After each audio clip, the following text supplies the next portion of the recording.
one of the things that we did last year, which was a ton of fun during the pandemic, was to really take a close look at the wildlife around here. And one of the animals that I had the most fun tracking was the red fox. So during the winter, they'd completely moved out from their den. We didn't see them at all. And I was actually wondering if they were going to come back. And in about February, March, which is right about when the mother should be giving birth to the pups in their den, we started seeing a lot of fox activity. So we knew where they were back. But one of the interesting parts is we didn't know where they were. So part of the adventure this year was trying to find the den. On many nights, this would happen.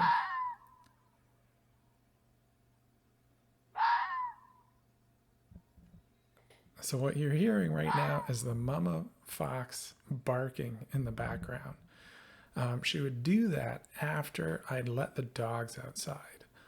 The other huge clue we had as to where the foxes would be moving is this video. So I was actually trying to take a video of these two Canada geese on their nest, but those eyes moving in the background was a fox. So if I knew the fox was getting to the far side of the river, well, she had to be crossing somewhere. So there were two big logs that had fallen down that crossed the river. I guessed this one as being the biggest, and I ended up with about 500 videos of this fox running back and forth. It would be twice a day or twice a night, once around 10 o'clock and then again around 3 or 4 in the morning, almost every day. So it was really interesting to see them kind of in their, I guess, forming habits about where they should go and when. This was one of the few clips we got of the male fox. You could see he was quite a bit bigger than this female. And I'm not even sure that they were a couple because I didn't see him again. But anyway, so again, just more shots of this fox going back and forth along this bridge. And it was kind of fun to see what other animals use this bridge to cross over the river. This is either a mink or some form of weasel. Obviously the Canada geese, and there were lots of turtles who moved slow enough not to trigger the motion sensor. And then this raccoon, I think, actually fell into the river. You can see there's some wet footprints there and looking a little bit wetter than normal. Lots of ducks. These two I thought were funny. Husband and wife here get next to each other, and like any married couple, and immediately just start splashing each other with water. So we were still on the trail of where the den was. And so anytime we saw the fox with some food, we'd keep moving in that direction.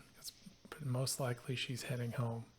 Here's another. It's tough to see what that is, but I've got a couple ideas. Anyway, so one day when I was out looking for the den, I came across a cub.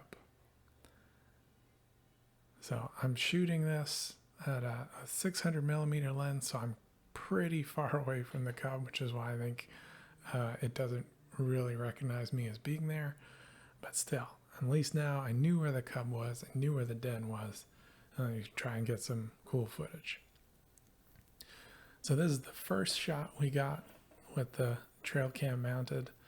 You can see there's a pile of sand in the background that one of the cubs has just run up. That's the edge of the den. Medford is very, very sandy, and so if you're digging a hole, you're going to end up with a lot of sand on top. So you got the mom who's looking around. I would guess she was looking for a place to hide a meat cache. When the cubs kind of run over and you can see they're starting to lick her face, that is actually a sign of, hey mom, we're hungry. Can you, spit up some food for us so we can eat? But mom quickly turns it from dinner time to bath time. You can see one of the cub gets out of there for that. And the mom starts licking the baby that's there to keep it clean. Here again, I'm not sure if they're actually digging for a meat cache or if the mom has just brought some food home. I think the camera kicked off just a little bit too late, but you can see the cubs are super energetic. It looks like that one in the front is definitely eating something. The second one looks like it's eating something, and that third one is just running around. So one of our favorite cubs is this guy. We called him Alpha. He would come out quite a lot during the day. You can see it pretty clearly in this shot. There's almost a little white patch just on his right shoulder. So while the other cubs generally wouldn't come out during the day, he would come out a fair amount. And just about any time the mom would walk by, he would run out to take a look. Couldn't tell which one Alpha was there or if it was even part of it, but here's another one where, mom's going to come out, walk by, and just a few moments later, we're going to see Alpha. And you can see he's already starting to get quite a bit bigger. And this is the last group of shots that we've got. So here they're probably about 6 months old, playing, honing their skills. And you can see this is the mom leaving. And I think this is Alpha that's going to come behind her. They're just about the same size now. He's not that much smaller anymore. So that's all for this year. And hopefully we'll see them again next year.